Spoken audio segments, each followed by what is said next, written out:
Okay, welcome to Storyline Decoded, the podcast. This is episode 15. I'm your host, David Mivshek. Let's get started. In this episode, I'm going to focus on fate stacks that encompass a murder scene that happened on December 8th, 2004 at a Damageplan concert. Damageplan is a band formed of some of the members from the band Pantera after the band Pantera broke up. And in this group of fate stacks, you're going to see information revealed in the answers pertaining to the scene of the murder at the club that they played at for that show. Or as a fate stack answer is called, a gig. Okay?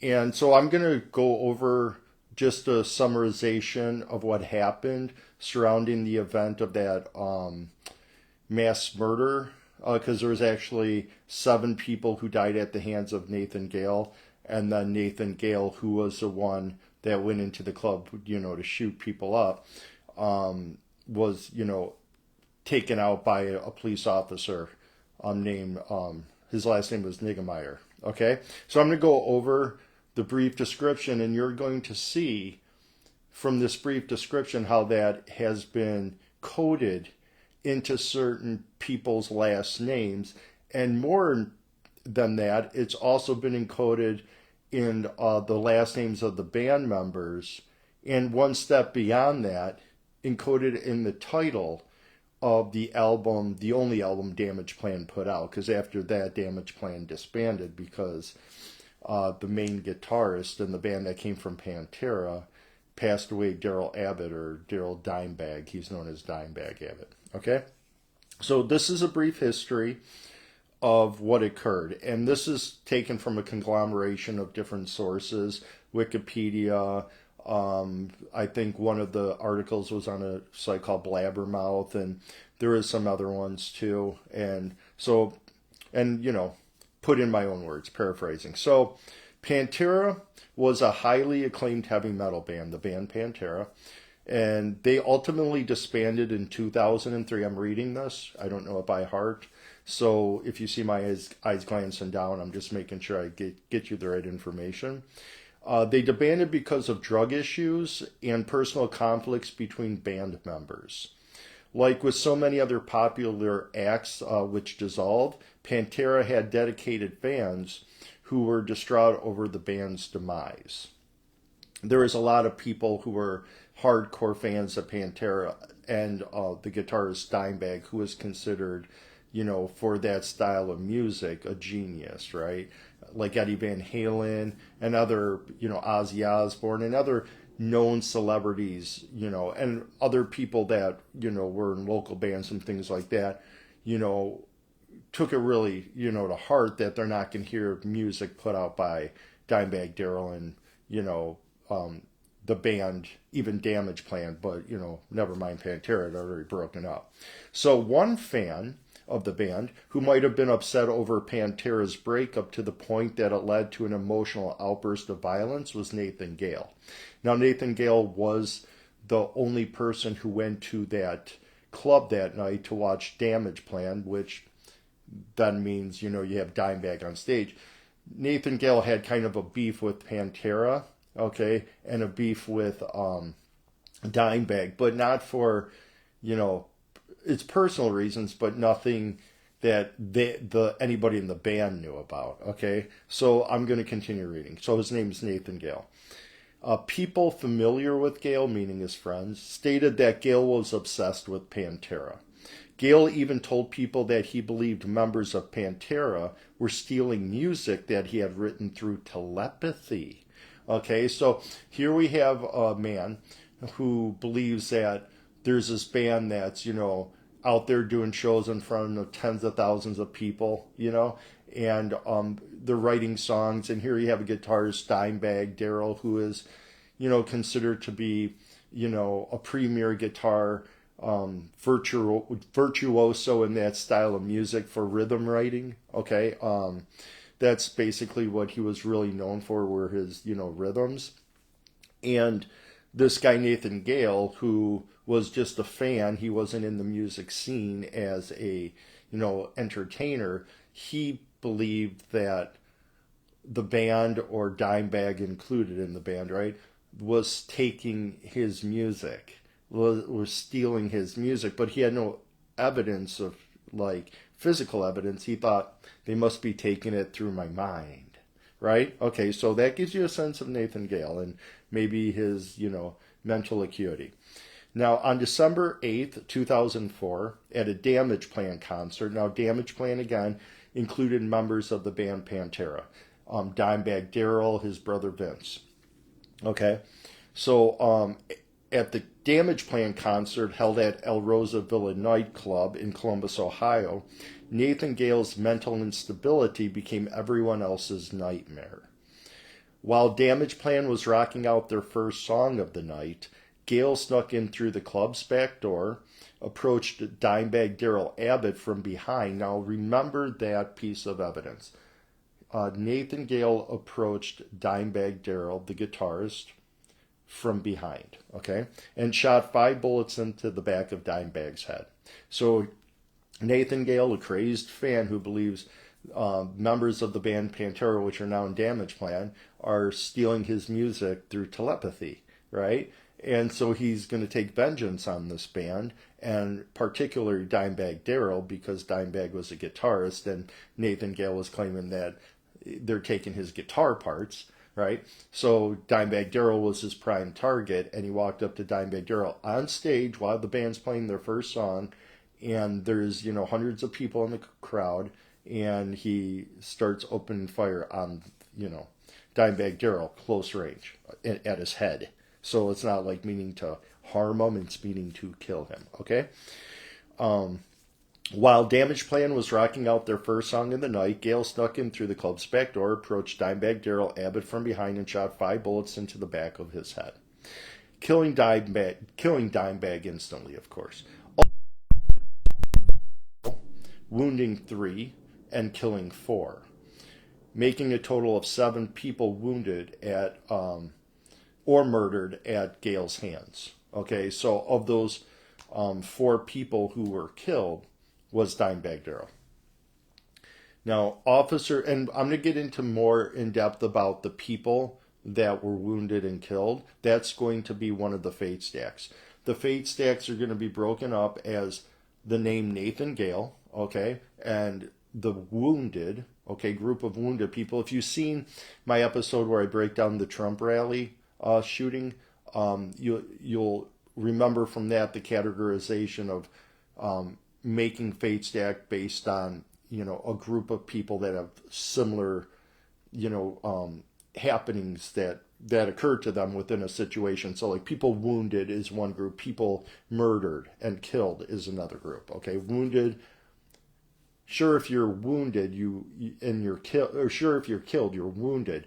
But the wounded are the ones that did not die. Okay, so you have 3 who were wounded and then 4 who were killed. So there's going to be a fate stack of Nathan Gale with just the wounded, Nathan Gale with just the murdered, and then Nathan Gale's name with all of the victims if they were wounded or murdered.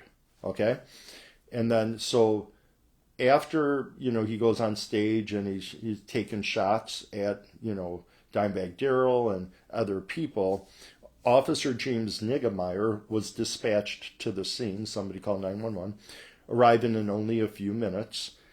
Directed to Gale's location by fleeing concert goers and crew members. So the audience, most of them were in a state of shock and fear, and so they're running because they realize now, hey, this guy is not part of the show. Some of them thought, oh, this was part of the show, and were like cheering it on at first, thinking, it's heavy metal. This song has probably something to do in their mind. They're thinking, with rage and whatever, and here, somebody's shooting at the guitarist, and who would think as a concert goer that, oh, this is actually real, somebody got up on stage. You'd be thinking, oh, it's part of some show. And then they realize, no, this is real, right? So they're running towards the door, cops coming in, and they're telling them what's going on, probably frantic.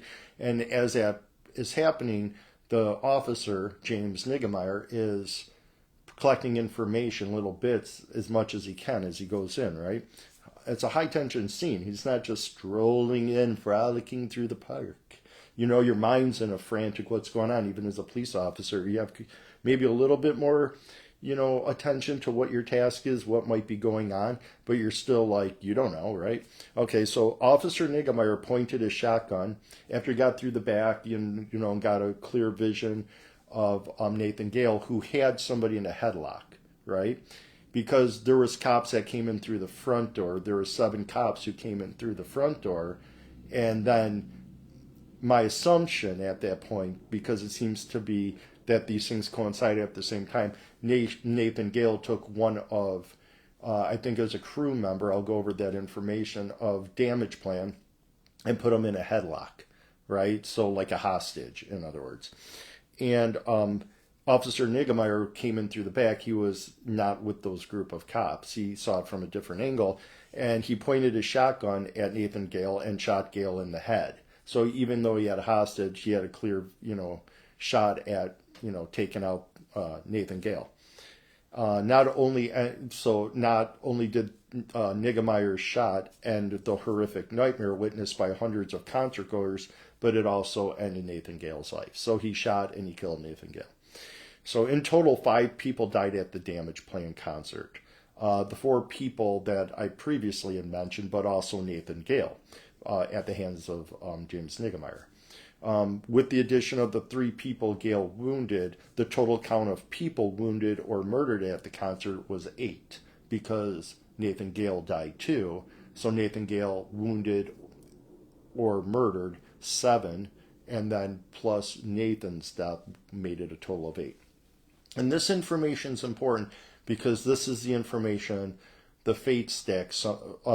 There's a multiple amount of fate stacks here that I'm going to go over, and collectively they tell the story. Each one individually kind of builds upon a part of the story. Okay, so in the end, then once you see the information, you should realize, right, with your perception of the knowledge, that how did that information get into the last names of these people? Okay, all right. So this is not a high-tech podcast at the moment. I do it all myself, so I flip through some pages here. So just bear with me. I've got a lot of information to go through. So if you've never seen a fate stack, completed, or you don't understand what a fate stack is, I'm just going to go over that briefly. And then I've already solved some, so they're pre-solved, so you don't see me, solving things as it goes on, but you kind of get the gist of it right now. Okay, so a fate stack is part of, it's a system of storing information within the matrix. Some people call it the simulation, right? But the matrix is basically like, you can think of it like a computer code. You got numbers and you got letters, and we're going to say the matrix is numbers and letters, okay? On the number side, you got mathematics, you've got, manipulation of numbers, you have numerical equations, you have some letters as placeholders like algebra and stuff like that, but it's mostly meant to measure physical reality, right? You can take a book, you can measure a book's width and height, and you can measure the letters of a book, the space in between the letters. You can get all this numerical knowledge, right? But you're not going to understand what the book is about till you read it. And to read it, you have to look at the letters. And those letters can be clumped into words, and words can be clumped into sentences, sentences into paragraphs into chapters. And that's a linear idea of putting together letters. But if you manipulate letters in a different fashion, in the similar way to mathematics manipulates numbers by having certain processes, but not the same as necessarily math, adding them, subtracting them, dividing them. It's more how you take the information and you stack it, okay? And then you break down that matrix of letters into an answer. And when you do that, it gives you a summarized or an abbreviated version of the event that you're cracking the code of through the fate stack process in this case, which is part of ordotics, which is a study of understanding letters as the basis of the storyline of reality. So you take numbers to measure the physical aspect of reality. You take you take alphabetical letters to understand the storyline of reality. Because through time, reality has a physical foundation, right? The things you see, your environment, the things you can measure with a ruler per se. And then it also has a storyline. It's what you go through every day, what you do, right? The events that happen throughout time, right? You can't measure that with a ruler.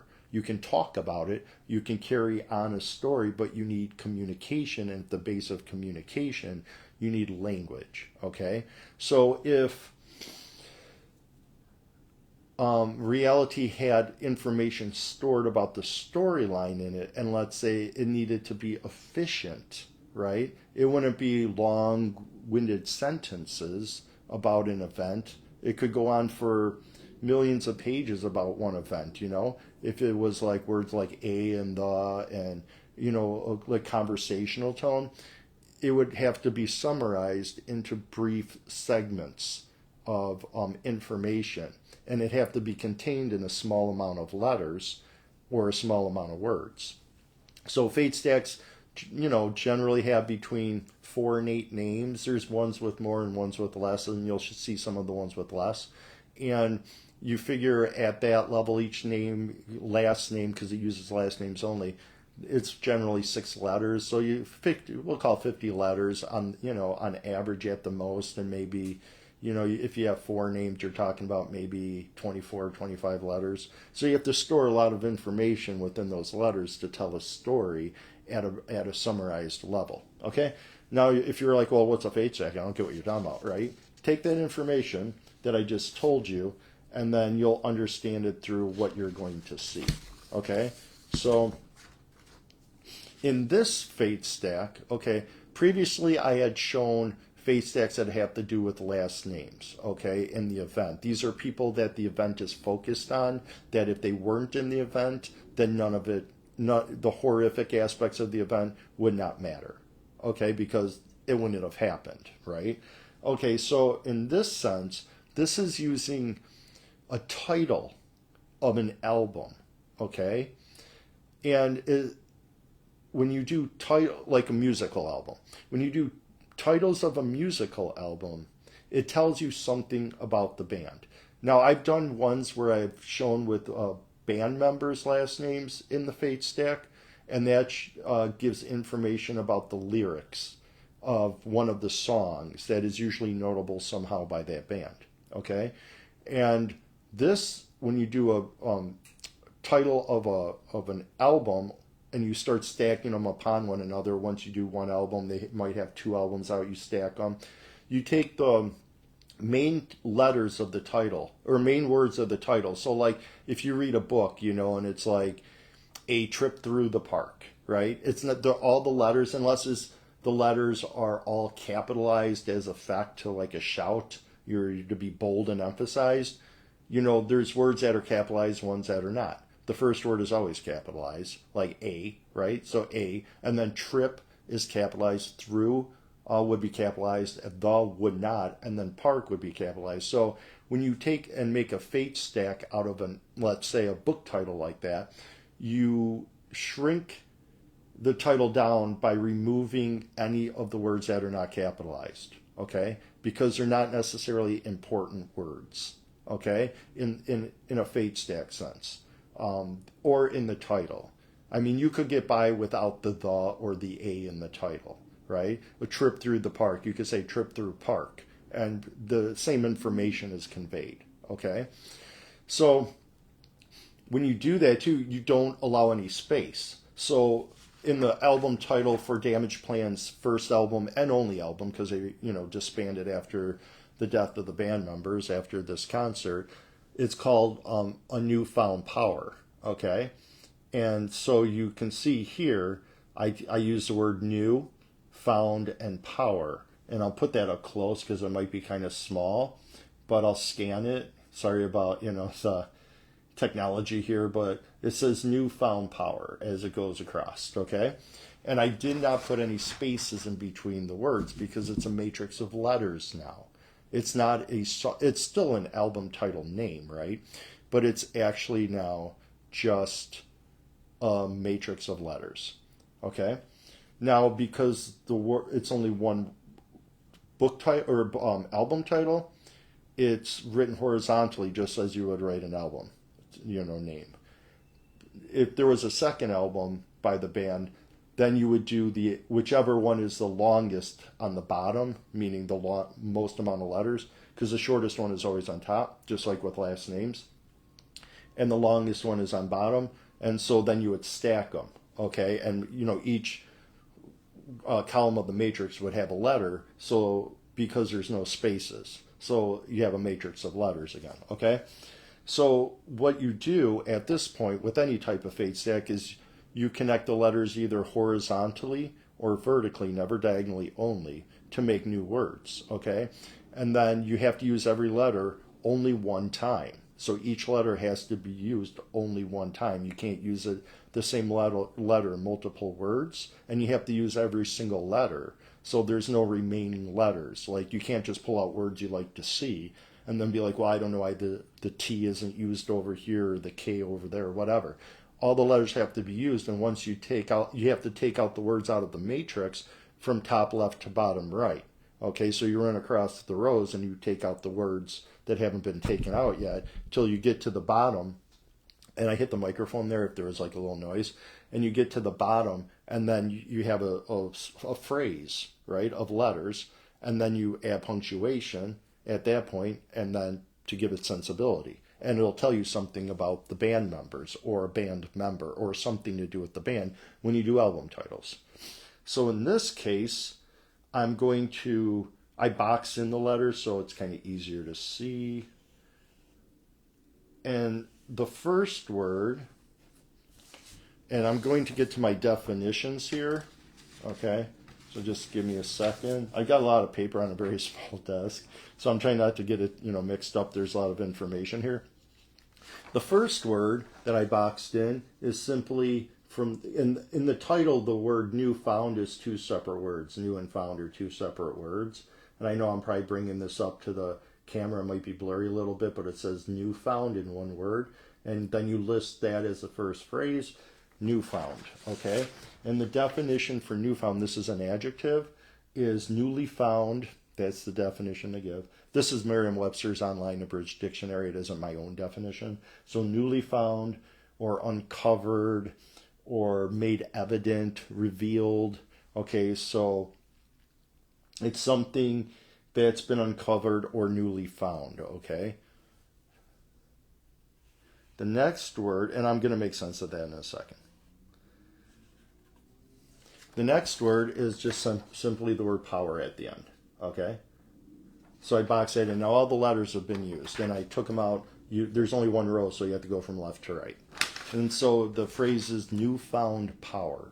In this sense, power is mental or physical ability or aptitude. Okay? And just to keep it simple, we're going to say newfound is newly found. And then power is mental ability. Okay? Now, why does that have anything to do with the band? Well, if you remember when I said in the summary that, and I'm reading again, people familiar with Nathan Gale stated that Gale was obsessed with Pantera, and Gale even told people that he believed members of Pantera, and specifically Dimebag Darrell, the guitarist, were stealing music that he had written through telepathy. Okay, so we can say this newfound power in this instance, based on just what I'm going to tell you now by itself in solitude, may sound like a stretch, right? But when you take the information all together with the fate stacks, you realize it's telling you bits of information about this event. So album titles, again, have to do with about the band, an event, and it's usually a notable event. And it's usually a disastrous event. It's almost like the person authoring the script, right, was like, well, I'm just going to put all the horrible things out there for people to see and find, right? And so this newfound power, right, is this ability to be telepathic and take in information from some general person in the population and steal their music through telepathy and then write the music and then sell it to your fans and make millions of dollars, right? And so that's the mental ability that's newly found here, because this is not something that would be considered to be a common power people have and a common power people are blamed for having, right? So just keep that information in mind, newfound power, okay? I'm going to set this off to the side so I don't get it confused. So just be patient with me. Now, in this next fate stack, it's the band members' names. And it's last names only because if you take a timeline of events from the way past to the way future, it's a storyline of reality, all the events, and you say, okay, if there is, like, as instance, this is a good example. If you take the measurements, let's say, of a unique place, the pyramids of Giza, let's say, and you take measurements of the pyramids, and there's measurements already out there, and you take all that information of the dimensions of the pyramids and the land that it's on, and, you know, its descriptions that are mathematical about the land and different things like that. And let's say that information, that numerical information, is stored in a matrix, okay, of information, part of a, let's say, like a computer code, okay? And you could take that information only, not like you're taking the Giza Plateau with the pyramids on it, but you're just taking that numerical information and scanning it across the timeline of numerical information of a set of settings that exist in reality, wherever, whatever planet, I don't care. Just, you know, in general, a matrix of reality, okay? You would only come across one instance, right, where that you would find a match.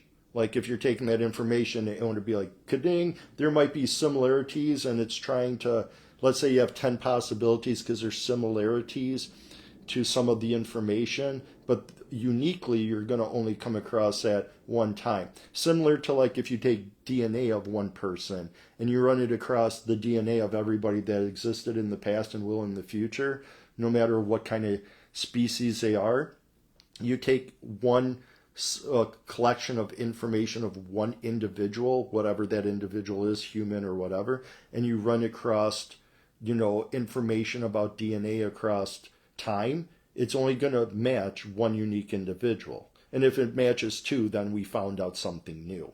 Like identical twins are not that identical. I mean, it's going to be unique to one individual, right? There might be, let's say, species that have less DNA and it matches to another animal with more DNA, right? But it's still not going to have that extra information, right? It's still going to be a unique packet of information. So the same way works with the storyline. If you take, let's say, just first names of people in a group of a band, let's say, in this case it would be Darrell, Abbott, the guitarist, so you'd use the name Darrell, and then there's a bassist, Robert Kakaha, and so you take Robert, and then Vincent Abbott, you take the name Vincent, and Patrick Lockman, you take the name Patrick. So if you take those four names, Darrell, Robert, Vincent, Patrick, and you run those through a timeline of events for unique groups of people that are doing something special together, specialized, right? You might run across thousands of instances, you know, maybe millions, who knows? But, you know, that came together in a group of a packet of information of their letters, not necessarily those people, but their names, the letters, right? And you take those as a collection, as a group of names.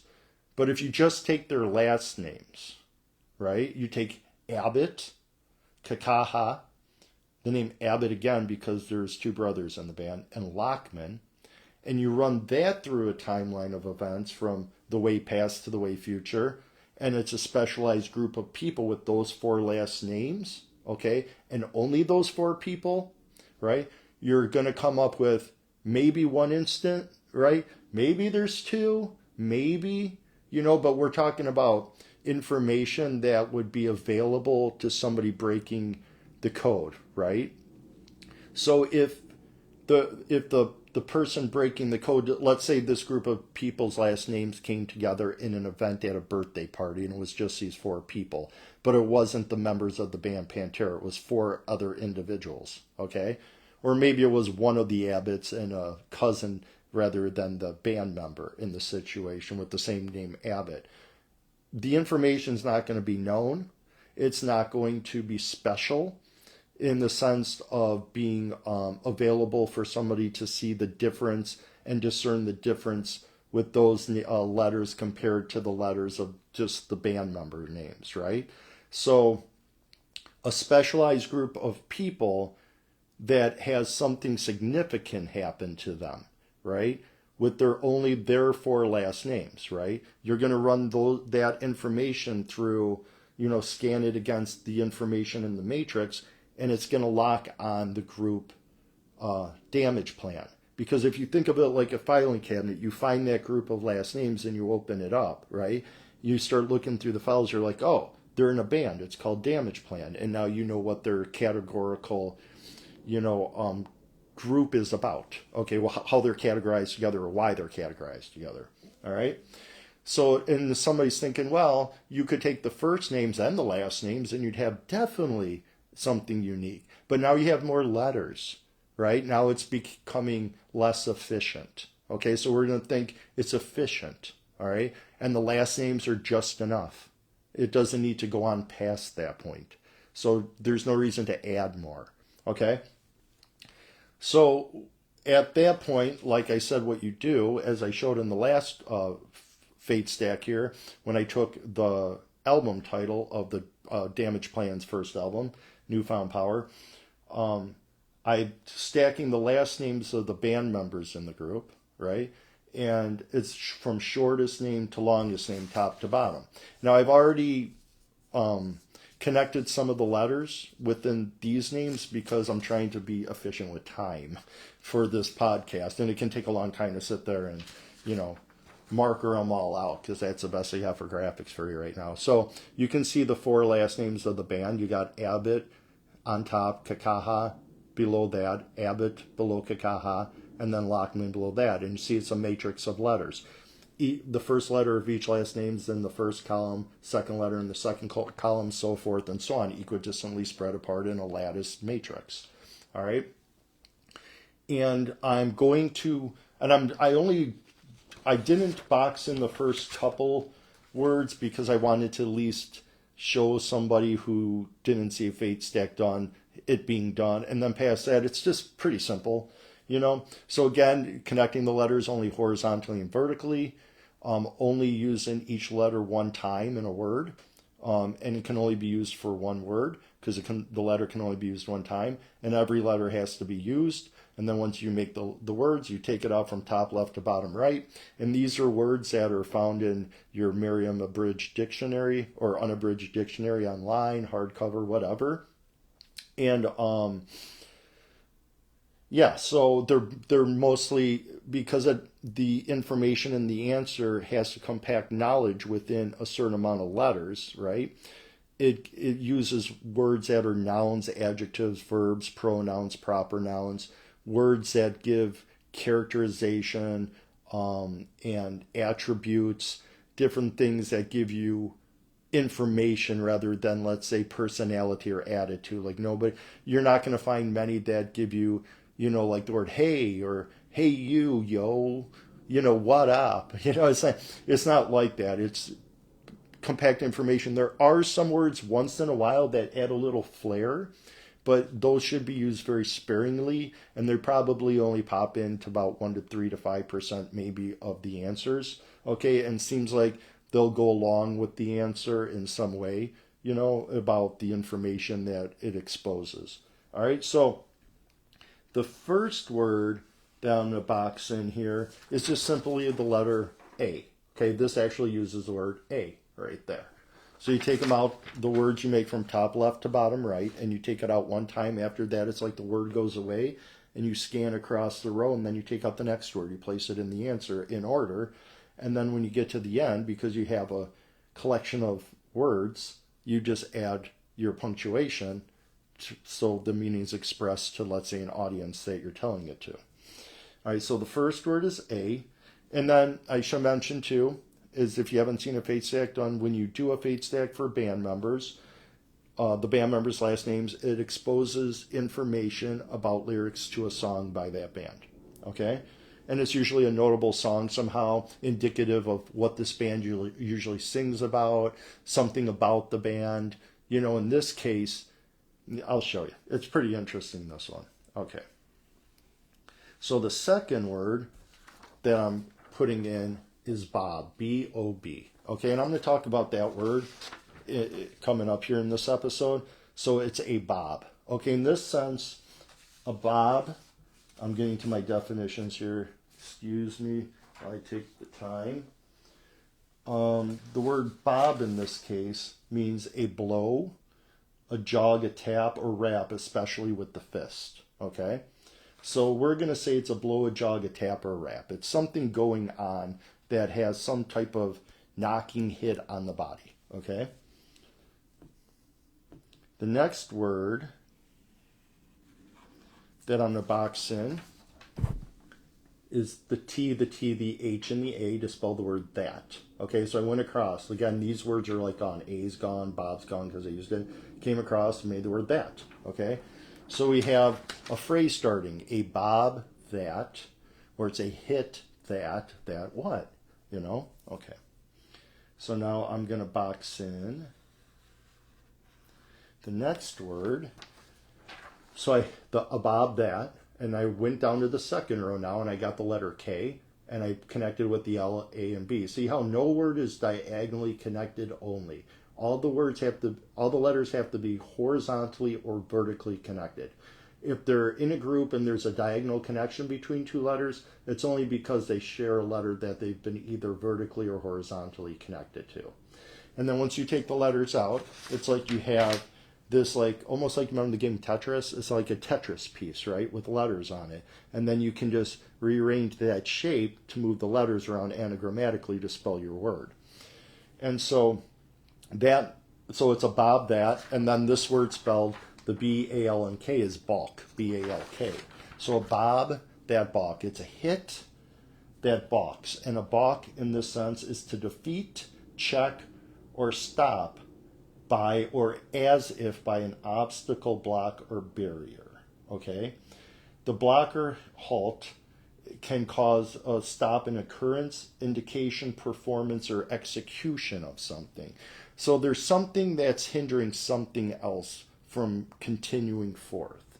And that's kind of the gist of what's going to be talked about. Now the next letters that I boxed in, and just to prove it, is the word A. And then this spells back, because I went across. These letters of that are gone. And then this last one here is Atman, A-T-M-A-N. Okay, so we have a bob that balk, and then a back. And the back is used as a noun. And the definition for back is the side or, I'm reading something over here, the side or surface of something that is opposite to the side that is regarded as its front or its face. So something, we're talking about something behind, right? There's something in the back of something. We're looking at a direction and we're saying that's the back. It's a back, okay? And then the word Atman, A-T-M-A-N. Atman is the innermost essence of each individual, often the supreme universal self, okay? So Atman is kind of the spiritual sense, of who you are as a person. It's who you are at your core, okay? So that is the word Atman, A-T-M-A-N, all right? Now, when I first started doing this fate stack, and when I got to the word Atman, I'll come to letters. I'm like, I don't know what that is. And I'll look at all the combination. I'll be like, oh, Atman. And I'll learn myself what that is. And then I'm like, well, that fits totally with what's going on here in the answer, which you'll understand in a second. So we're saying there's something that impedes progress of something. We're looking at the back of something. And then there's something to do with the innermost self of somebody, okay? Or something. And the last three letters is the word hot, H-O-T, because everything else has been used, and this spells H-O-T, hot, okay? So there's an Atman, or the innermost essence of each individual, that's considered to be hot. And in this sense, hot is an adjective which means violent or raging, okay? So there's something that hits the skin that impedes progress, okay? And then we're looking at the back of something, or what is occurring is happening at the back of something. And then there's an essence of some individual that is enraged, okay? That is angry. As I mentioned, answers that have to do with band members break down to be about lyrics to a song. All right? And in this case, it is, and then it's beyond. Okay? So the song that this answer is derived from, okay, is a song by the band Damageplan on their only album. And I'm going to try to find the name of that song. It's called, Blunt Force Trauma. That's the name of the song, which makes sense if something's getting, I hit the microphone there if there's a sound. There's a hit from behind, right? Okay, so we're talking about blunt force trauma. This is the first 3 lines to verse 1, right at the beginning of the song. I never saw what it was. And why didn't they see what it was? That came and hit me, okay? A bob, that balk, that impedes progress, that came and hit me from behind. Okay? So something hits this. Well, the singer is Patrick Lockman. Is he talking about himself? I'm not sure. But I'll just say the lyricist gets hit from behind. And then it says, then I awoke enraged and confused. So the singers through the lyrics is giving you the sense that there's, even if we don't know where they're at, they're just standing there, right? And let's say we're watching them, right? Somebody's coming up from behind. This person who's doing something, whatever it is through their day, right? And they're getting hit from behind. Okay, so there's a rap, they're hit, right? And so we'll say that's the bob, the hit, the jog, the rap, that balk, that impedes what they were doing. And then it's at the back from behind, and then the spiritual essence or the essence of that person becomes enraged or violent. And that's what it's talking. They're enraged and confused.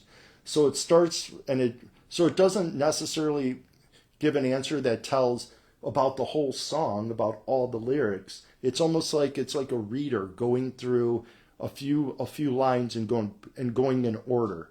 Like, there's a bob, there's a hit. Okay, it's at the back of something that's behind. And then there's a thing that's enraged and confused from it. And then it's like it goes away. It reads a little bit of the information, stores it in the matrix, and says good enough, right? All right. Now, what's very interesting about this is the album title, Newfound Power, right, has, in the Fate Stack process, right, I'm not going to try to convince you based on one answer that this has to do with the situation. But now we have a bob that balk, something from behind, right, and something that rages and confuses. Now, if you look at the title again, or the answer again, a bob that balk, a back, Atman hot.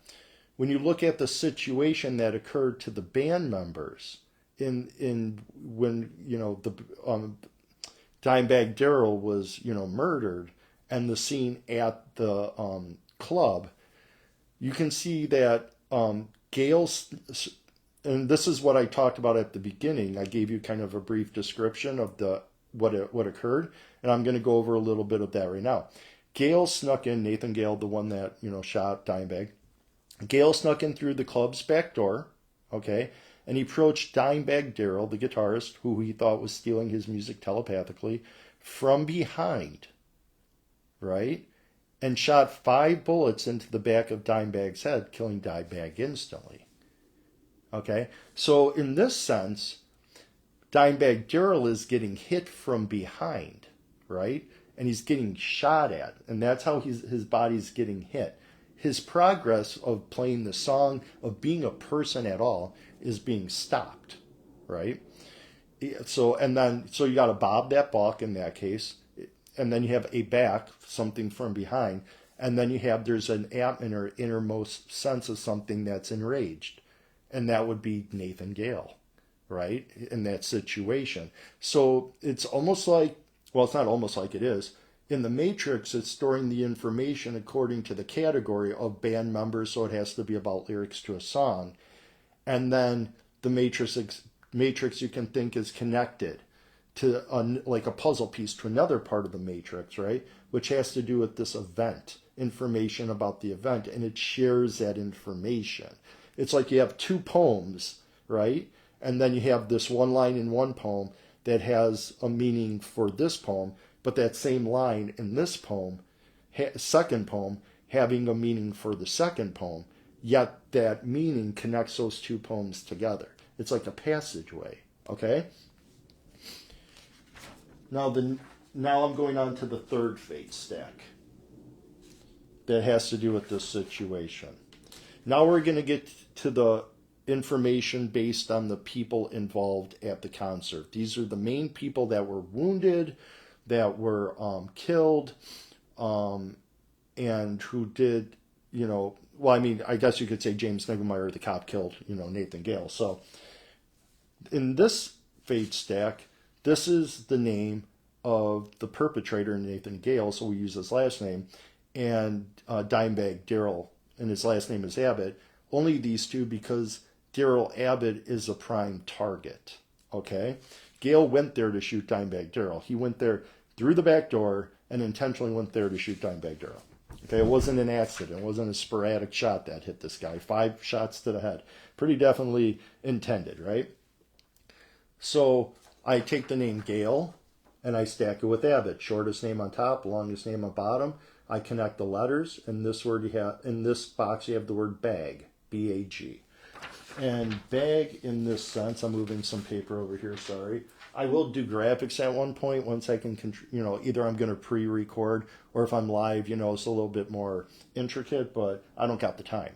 So at the moment, but in this sense, the word bag, and this is a word that's going to be continuously used, and there are different names that are in these. So this word is stored within different names. So it's not like the same name, so you're like, well, the same word's going to pop up. All right. Some of the names are the same, but in this sense, the word bag, okay, is a group of person or things, okay, a collection, assortment. We're going to say it's a group of people, okay, of a certain type. All right. And then the next word that I boxed in is bail, okay, and then the word tot, T-O-T, okay. Bail in this sense is a great evil, a malign, pernicious influence, harm, disaster, okay. So when I'm just going to break it down to what these words are indicative of or representing in the murder scene.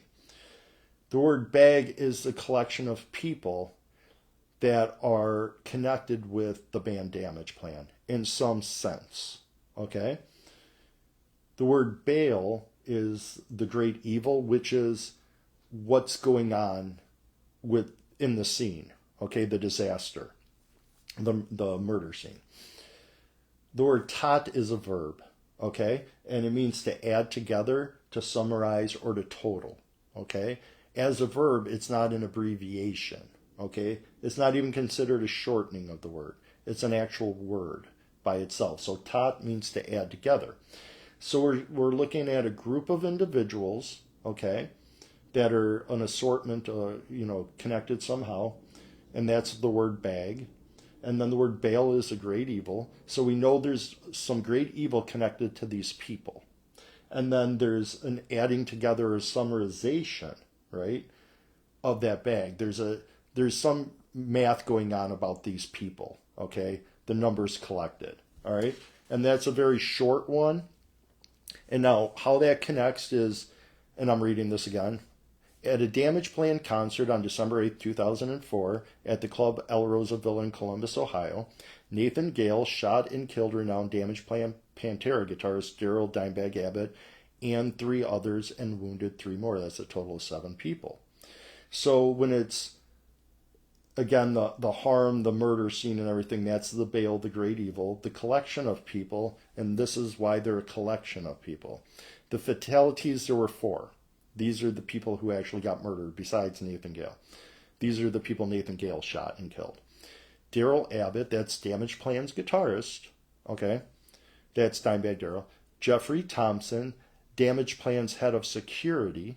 So now we can see that Darrell Abbott and Jeffrey Thompson are connected through this band Damageplan, One's a band member, the other one is a crew member, okay? Aaron Hawk, which was an El Rosa employee, okay? He's there at the show as an employee. This one I would say is outskirts. I wouldn't say necessarily part of the main group, right? But he's there at the show, okay, as an employee. And then Nathan Bray, who was a Damageplan fan, okay? So now you have a fan, okay, of the band. Wounded 3, okay? Chris Paluska, which is Damageplan's tour manager. John Brooks, which is Damageplan drum technician. And Travis Burnett, which is Damageplan's road crew member, okay? So most of these individuals are connected very closely with the band Damageplan by being either a band member or a crew member that travels with them for these shows. And then you have the fans that show up that are connected with the band and the employee at the scene, okay? These are not just people walking by on the street, which are not connected in any way to the event. Some are specifically connected to the group. Some are loosely, supporting the group in some fashion or way to let the concert go on, to help the concert be a success, such and so forth. In the definition bag, there's no part of the definition that says they have to be part of a certain type of close group, right? But I noticed that as I was going through that they are. So they're a group of people that have to do with the show in general. And so we got the total of those people. There's 7, okay? That's the totaling up of those people that are being mentioned, okay? So this fate stack is driving us now we went from, there's something with telepathy. What is it with the newfound power, right? This guy, Nathan Gale, thinks, oh, somebody's stealing my lyrics. Now he's going to go do something about this, right? And then you have this song that talks about kind of like a parallel, pretty close parallel to what happened to Dimebag Darrell at the show, okay? And so now we went from Nathan Gale having these kind of weird thoughts to him going to the show to do something about that. And in those lyrics, it tells something about what happened at the show. It's almost like it is prophetic. And then in the third instance, we're like, okay, now Nathan Gale has done some shooting, and now we're dealing with the people and the group of people that got wounded or killed. All right? All right. In this next group of last names, okay, this is a fate stack of the people, and I got to look, is the people who got killed. Okay. It's a lot of information, and honestly, I only have so much time to kind of look at everything. All right, so Nathan Gale was a perpetrator. These are the last names of the people in it. Bray, who was a victim. Hawk, who was a victim and murdered. Abbott, Dimebag Darrell, who was the prime target and murdered. And Jeff Thompson, who was a victim and murdered. So all these 4 people Gale killed, and then includes Gale's name because he's part of that group. Not of people who were killed. He is because he was shot and killed, but he's part of the group because he was the one doing the shooting, okay?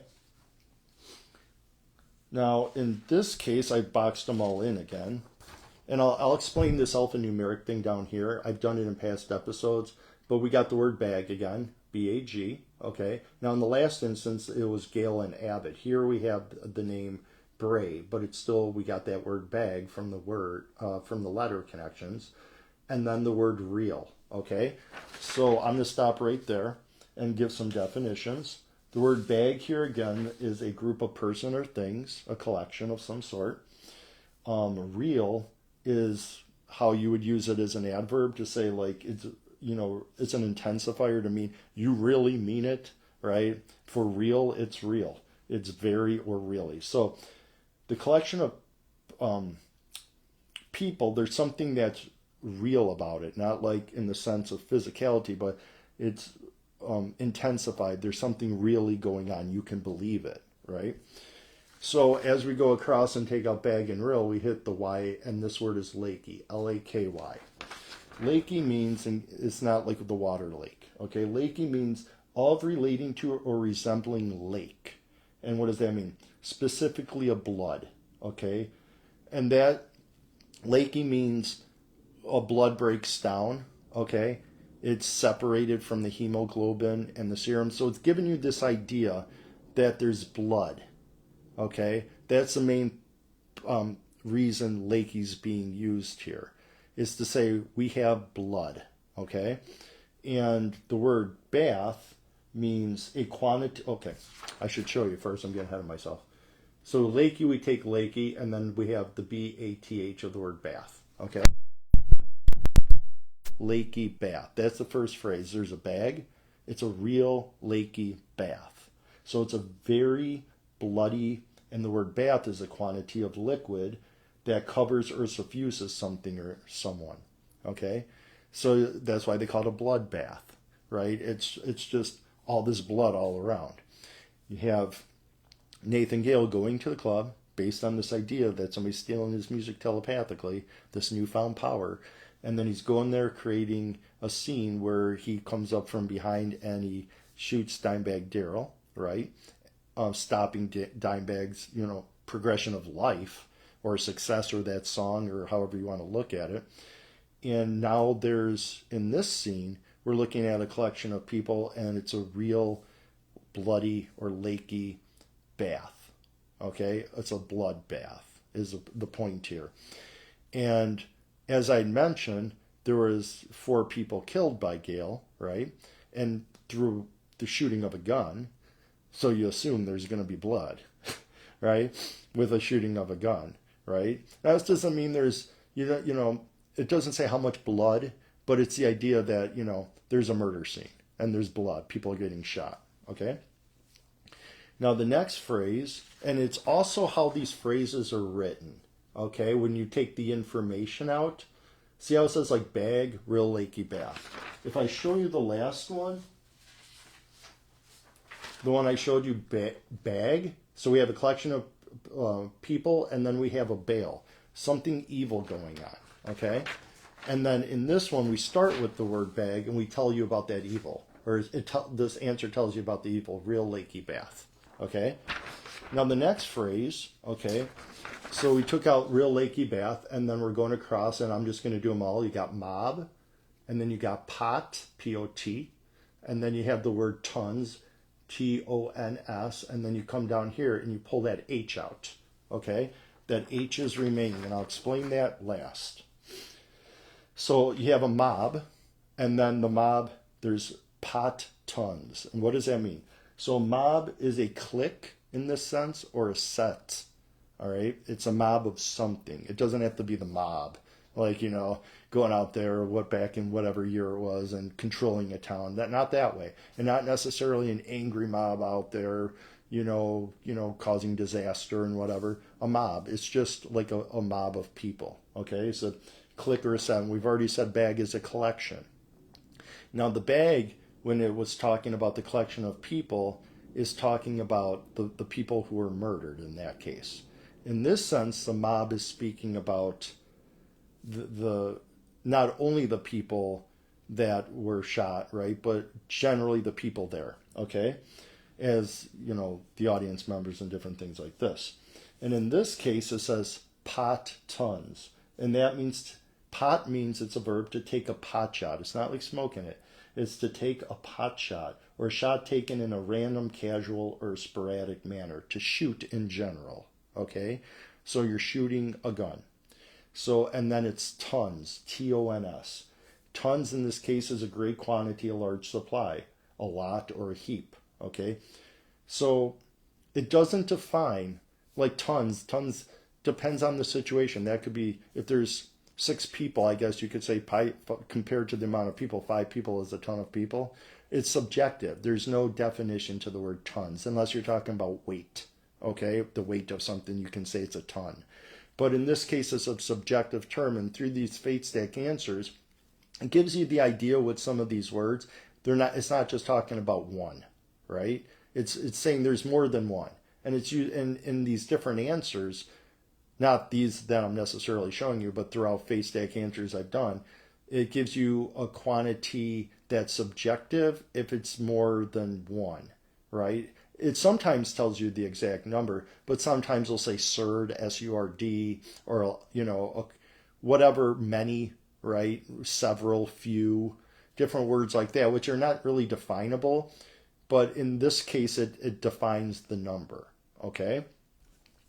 And in this case, so there's a clique or a set of something, and we're going to say that's the people, okay, that got shot or wounded, and there's somebody taking a shot at these people, and there's more than one. There's a few, there's several, okay? And in this case, it's talking about 8 people, because we know Nathan Gale shot 7. And when it talks about those 7 people, either just the wounded, just the murdered, or both together, it calls them a bag, okay? In this sense, it's calling them a mob because it includes Nathan Gale, okay? It gives it a different word so it separates the two from one another. And that H, okay, has to do with what's called the alphanumeric conversion chart. And the letter O equals a number 0 because of the shape. And the letter A equals a number 1, so forth and so on until you get to the letter I and the number 9. Because after 9, now you have double digits, 10, and double digits don't go into a matrix in one block of that matrix, I guess. One node where the letter is, or the number, okay? It's one number only. So if, let's say in a title, Jewel has an album title, it's called 0304, right? You could say, well, the 0 and the 3 are supposed to be together, and put those two numbers in one node or connection point of the matrix, but now it would be like putting 2 letters there. It's only for one letter or one number, right? So the conversion chart goes up to 9, because after that point, then you got double digits, so it stops at the letter I. So in this case, the letter H equals a number 8, okay? So if you count the alphabet, 0 equals O, and then you start at the letter A. 1 is A, B is 2, C, and then you get to the letter H. So there's shooting done. It says tons, but in this case it's defining it and saying, and I put a slash there in the number 8 to say it's not talking about 5 million. It's talking about tons, meaning defined as 8 people, okay? And those 8 people are the 7 people Nathan Gale shot. And then when James Nigabyre came to the scene, he shot Nathan Gale, and now you have 8. So 8 people were shot at. Wounded or killed. Either or, together. Now, in this past fate stack answer I had just shown you, the one before I should say, it says total, so it gives you a bale, the evil that happens with the bag, and then the total of it, right? In this case, it gives you the bag, and it talks about that evil, about the bloody bath, and then it goes into the word mob to talk about the total, okay, of what's going on in that scene. So not only is it giving information, it's actually how the information is laid out in the answer. It's very particular, okay, and very, what would be the word? Almost like a computerized poem, right? If you take data and you kind of put matching sets of information between 2 lines of information, it's laid out the same, okay? Now I'm going to move on to the next one here, so I got to move some paper around.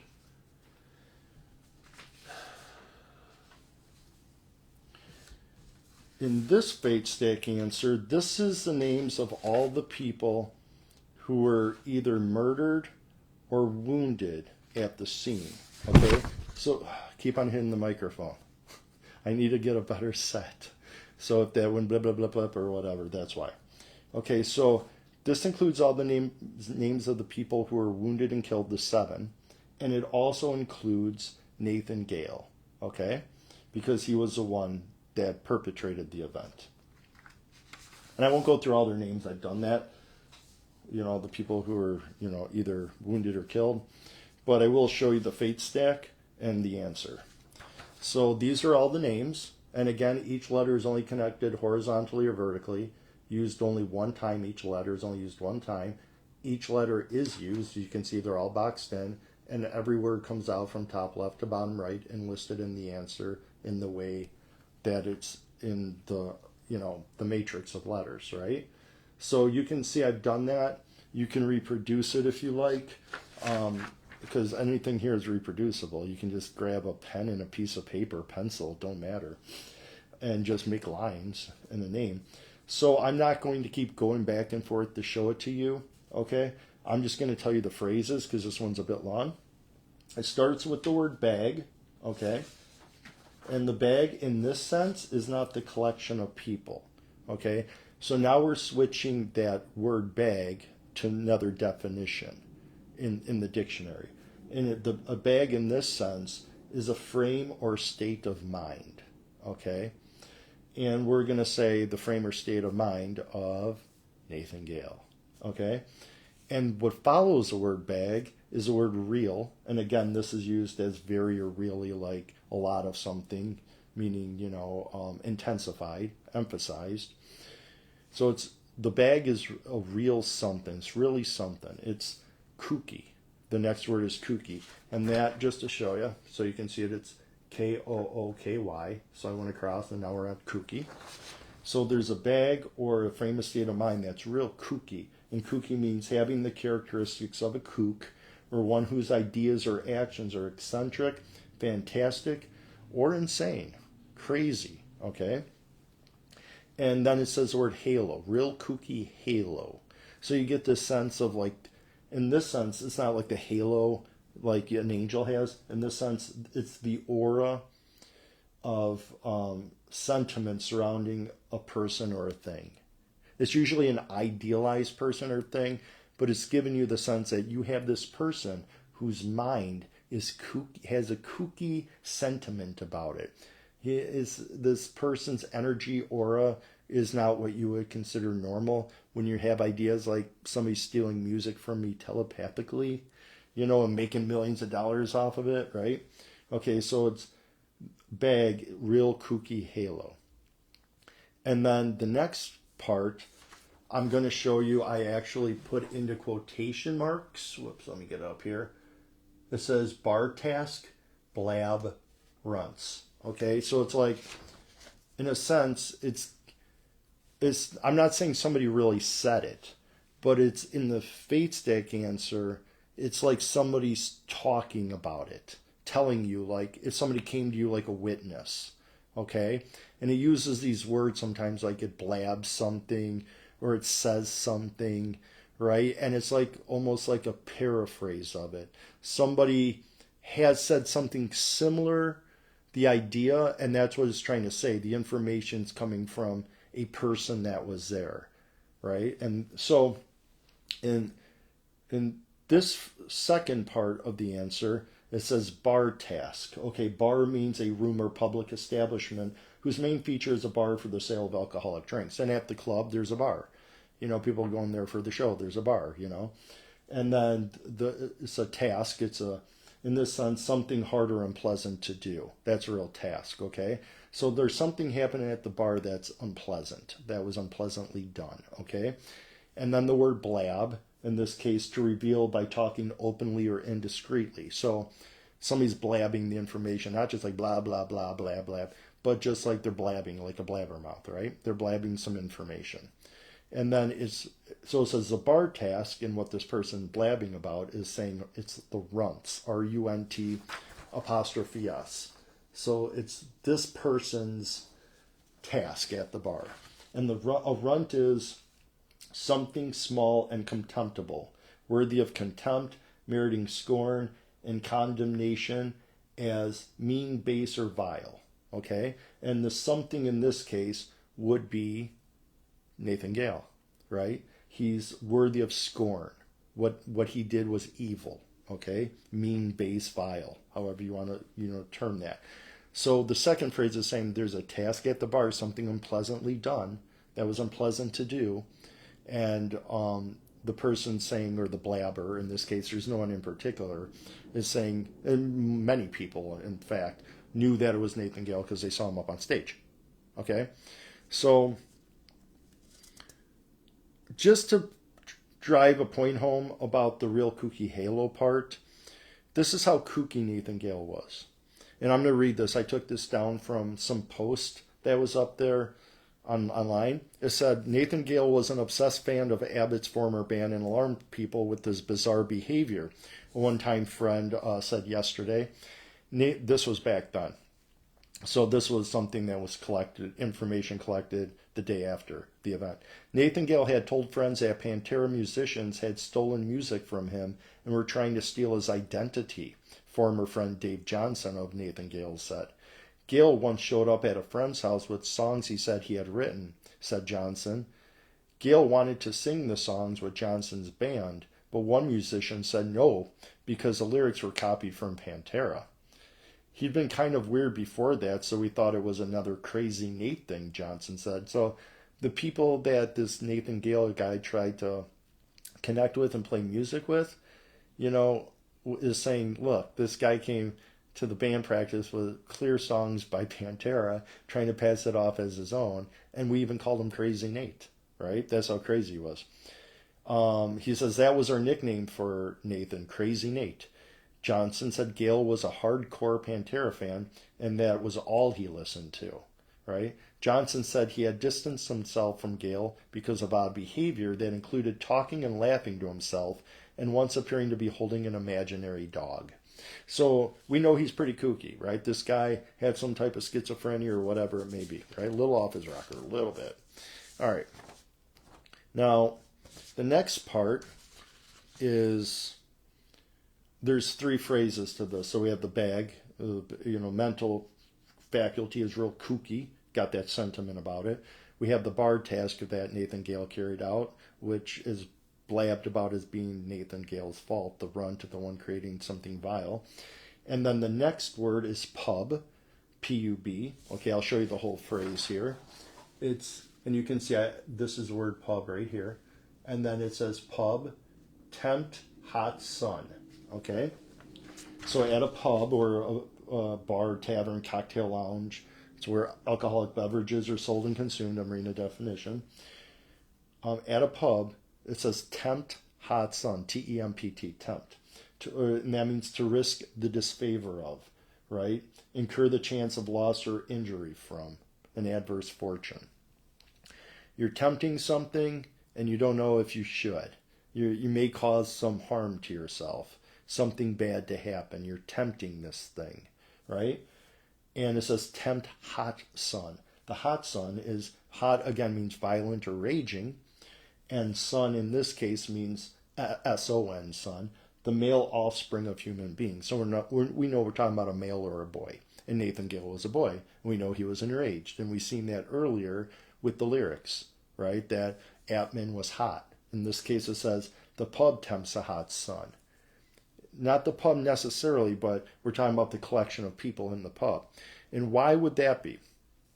Because at the Damageplan concert, when Nathan Gale was up on stage, and after people realized he's shooting Dimebag Darrell and killed him, as Dimebag Darrell goes to the floor, there's a moment I'm sure of everybody were like, what the heck's going on? Playing music. Nobody knows, right? Crew members watching from behind stage. What your immediate reaction isn't like, this is real. It's like, you have to come to, right? And so Jeff Thompson, the head of security, right? He was killed trying to subdue Gale. So he took it upon himself to try to go and get Gale down on the floor, do whatever he could, but he was killed in the process. He tempted Nathan Gale. Nathan Bray was a fan, and he was killed while trying to perform CPR on Darrell. And Thompson was also one that was killed. So now you have two people, right? John Brooks, the drum technician, was shot 3 times as he attempted to disarm Gale, but was overpowered and taken hostage in a headlock hold. Okay? Ultimately, he was the one that was in the headlock when James Niggemeyer, the cop, came in and shot Nathan Gale. So he did not die. But he still tempted Nathan Gale, right? Because he tried to disarm him, and Nathan Gale, who was enraged, took him in a headlock. And Nathan Gale took him in a headlock because 7 police officers entered through the front entrance and moved toward the stage and saw Gale lift his gun to John Brooks's head. Okay? So he had Brooks in the headlock, and then Nathan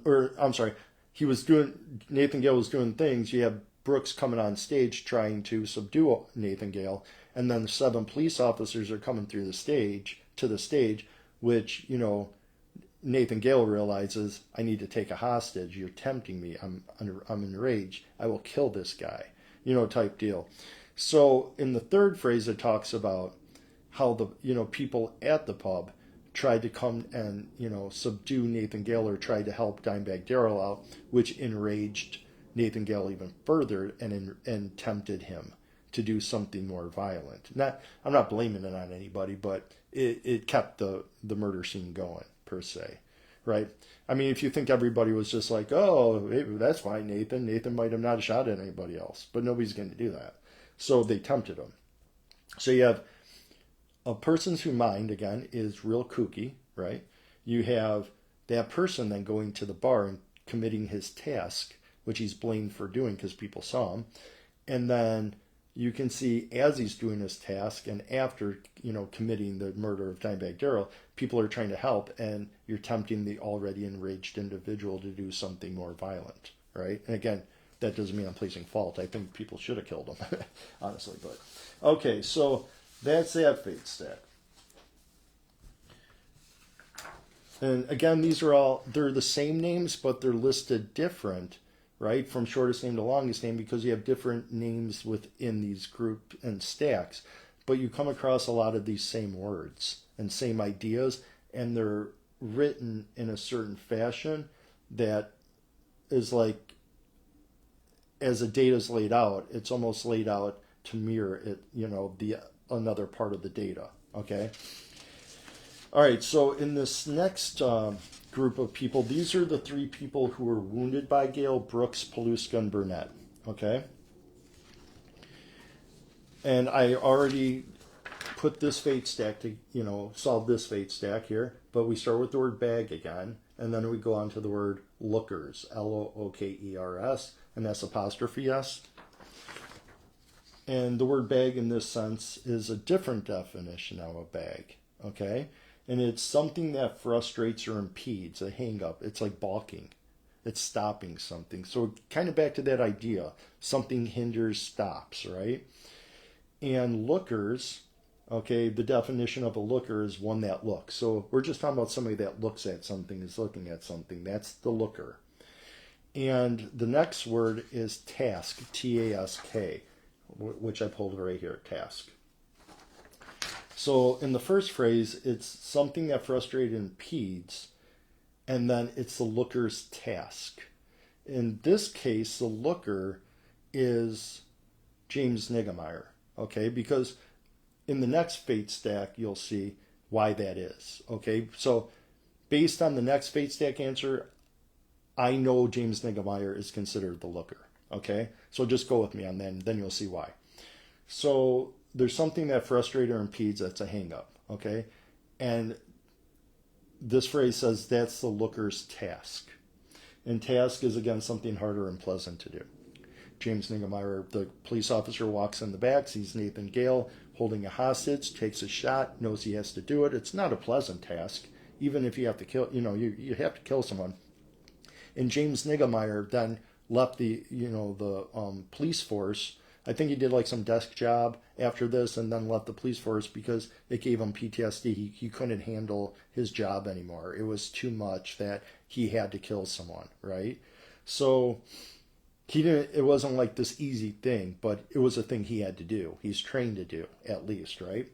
And that was his task, was to take out Nathan Gale. So the thing that frustrated or impeded or stopped was the hang-up was Nathan Gale's actions that he was committing, and that was the looker's task, which the looker was James Niggemeyer looking at Nathan Gale. The next phrase is pub and neutral, okay? In this sense, pub is, again, a bar, tavern, somewhere that sells alcoholic beverages. And then you're at the club and they're watching the show and there's a bar serving drinks, right?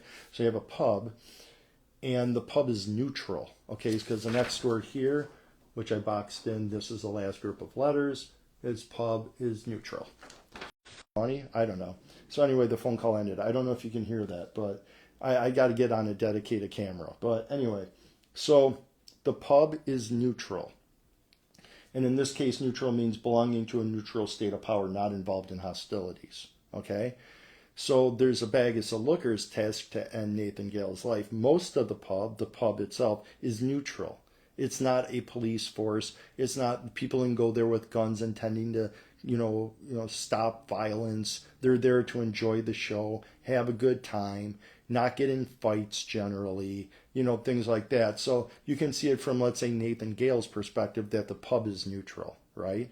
Or you can see it from a standpoint of, let's say, a police officer, that the pub is neutral in the sense that it's not an opponent of Nathan Gale in the sense of a war like that. Like sure, they tried to save Dimebag Darrell, and some of them tried to go there and take him down, but in general, the pub is a neutral place. It's like a safe zone almost, right? Like a school safe zone, no guns, a gun safe zone. Like the murderer still is going to go in there with a gun, regardless if you put up a sign or not. So you can kind of see that property is neutral, okay, in the eyes of the person committing the violence.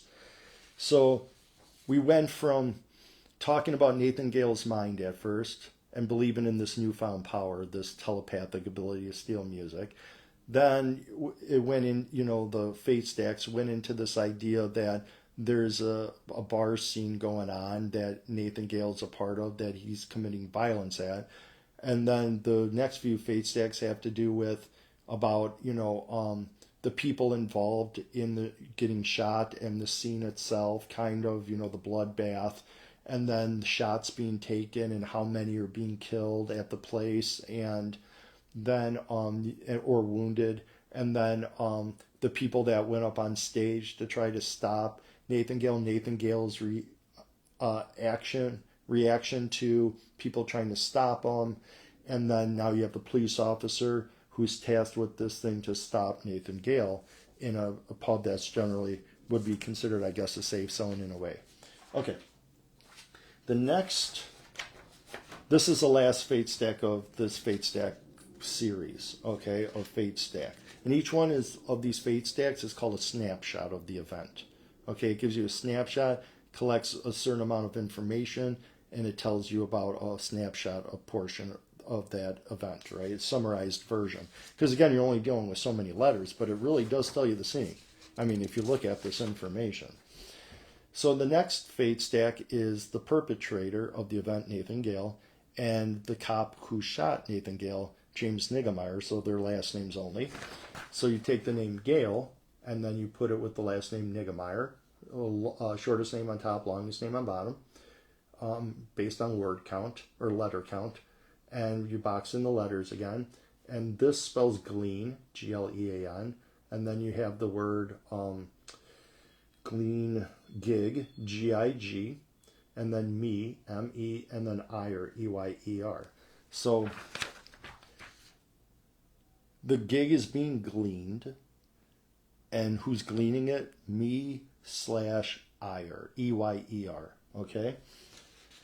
And the reason it's slashed, Me and Eyer, is because the ire is, it's almost like it's, as it said blab, and it gives you this idea that there's somebody talking about what Nathan Gale did and telling somebody. The word me gives you the sense that it's coming from the point of view of James Niggemeyer, right? Because in this sense, it's glean gig. Okay, in this answer, it's glean gig. Glean means to pick up or scrape together information, facts, or other material in piecemeal fashion. Acquire bit by bit from some sort. So you're picking up bits of information.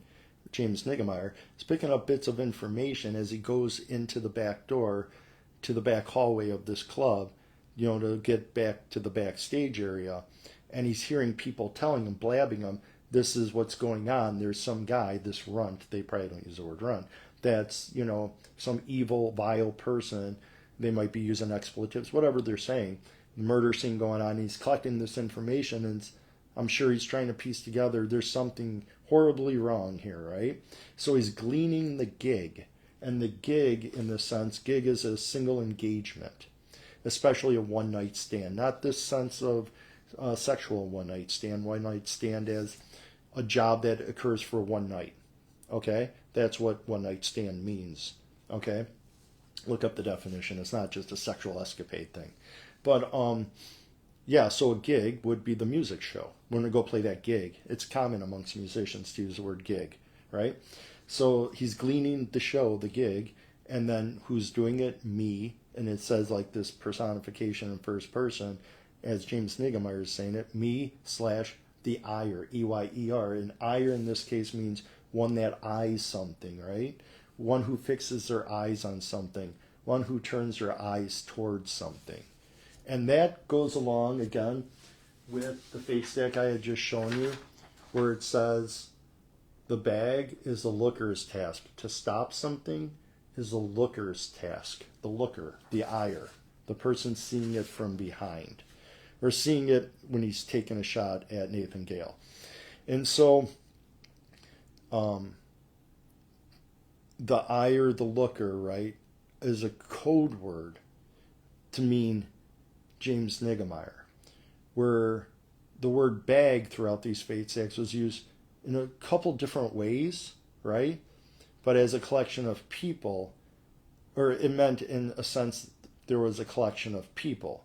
It also meant the faculty of the mind, or the state of someone's mind, which was talked about in the first fate stack, where it talks about the newfound power, about Nathan Gale believing in this telepathy and whatever with Pantera. It takes all this information, the matrix, right, has been written. It's not like something takes it, I shouldn't say that, but the matrix stores this information in a condensed form for the storyline. It takes, okay, so look at the matrix as part numbers. Don't think of mathematics as just some whoop-de-doo thing people were doing, you know, and it just seems to match all this stuff, and you can use it for equations and understand the universe, right? Think of the numbers as already stored in the matrix as a bunch of information, okay?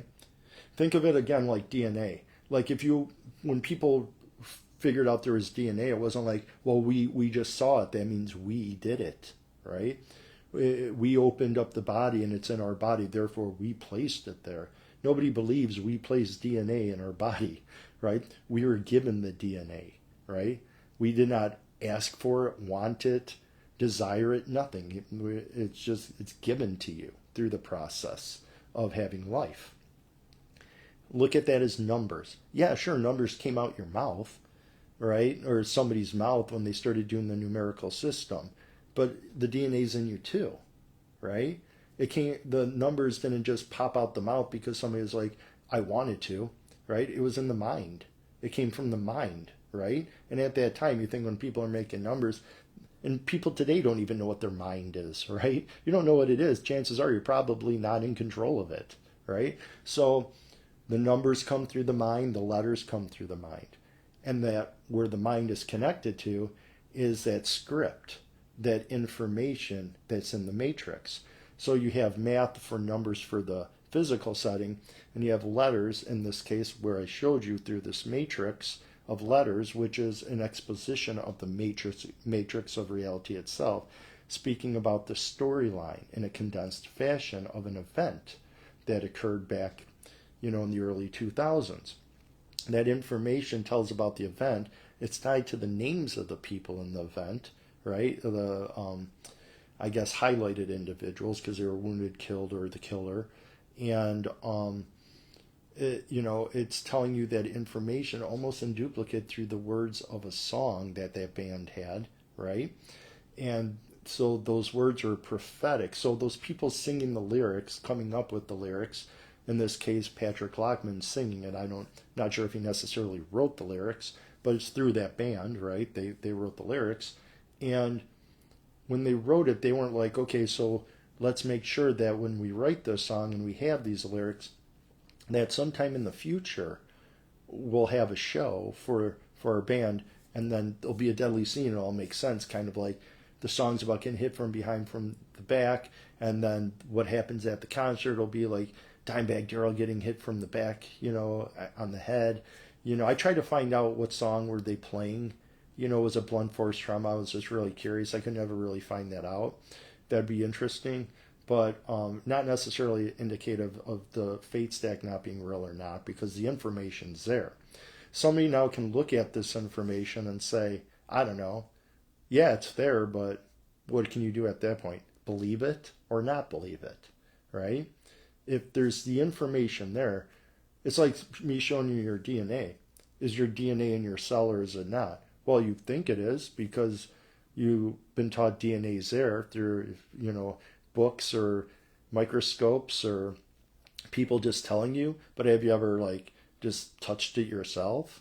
Like actually picked up DNA and saw it as a strand of DNA, right?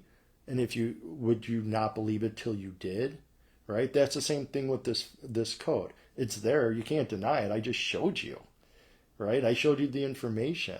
I showed you all the similarities, the syncopations. Either I'm putting it there, right? Like in a trick fashion, making you believe something there that's not. But think of the ingenuity that I'd have to go through just to trick you. What would be the point, right? Or either I'm just deluded because the information's there and it's not really there, but it is, but it's not, but it is, but it's not, right? Or it's really there. And if the information's really there because it has to do with an event that happened and that's evidence of this being true, right? If that information's really there, well, somebody might be like, well, you just did it for this one. No, I've done for 150, 200 of them. And I've already done some past episodes. I just did one for the Trump assassination. I showed you one with those individuals. I showed you one with a obscure, not a celebrity, a young girl who got abducted in Wisconsin, and different events that occurred through that and how the information connects. So at some point, because I know it's true, because I've done them, as a viewer, you see the evidence, you have to at least at one point go, okay, possibly it's true, right? I mean, or you just keep on considering yourself to be ignorant because you think ignorance is bliss. Like, oh, it's a lot easier for me to believe it's not true. Well, that's on you. That doesn't mean I'm wrong. That means you're not willing to see that I'm right. So, again, these are fate stacks, okay? I do have fate stacks in my first edition of my book called Reality Storyline Decoded. I did that back, I think it was 2013. It was information I compiled over 12 years. It's very sporadic. I was just trying to get information down. I'm redoing all that information, and I need time to do that. And because I work another job, this ain't paying the bills. So I have a couple things I do. I have a song on any music streaming service, basically, called Traffic Light Love. And it's by me, David Mivshek. Traffic Light, like you see a traffic light and you love it. Traffic Light Love by David Mivshek. Help me out, stream it, download it. I mean, it's not a hard task to do. I wrote the lyrics, I did the singing, the guitar, the bass. I hired a drummer.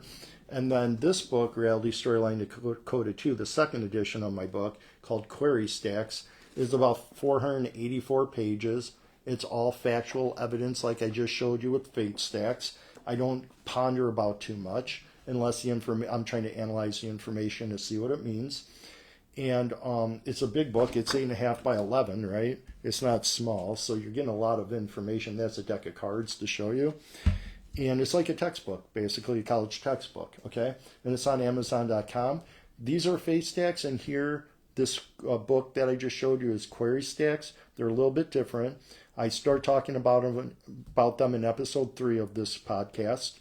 And then I think 3, 4, 5, 6, and 7 all have to do with query stacks, so you get a general idea of what a query stack is. Pretty similar to a fate stack, a little bit different information that evolves from it. But I appreciate your time. And take a moment, kind of sit back and grasp what this means. If there's a matrix of information, right, you'd have to, now if you're an atheist especially, you have to consider who put it there and how did it get there, right? Because we know the humans didn't do it. We know none of the 4 individuals in the band wrote the lyrics to be about a song that had to do with the murder of one of the bandmates in the future.